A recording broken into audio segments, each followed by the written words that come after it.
We will tell you about earthquake safety tips. Before an earthquake, prepare a bag with some bottled water and first aid kit. Find a meeting spot. Memorize phone numbers.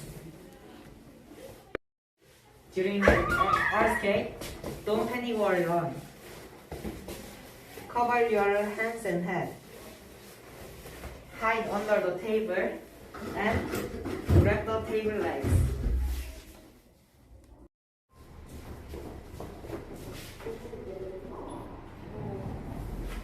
Don't use the elevator.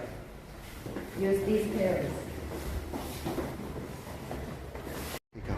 Get away from high buildings.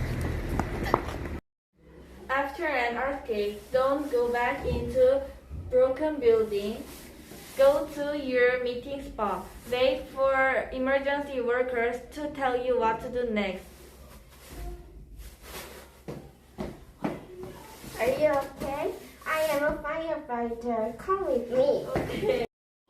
Thank you for watching and be careful if there is an earthquake.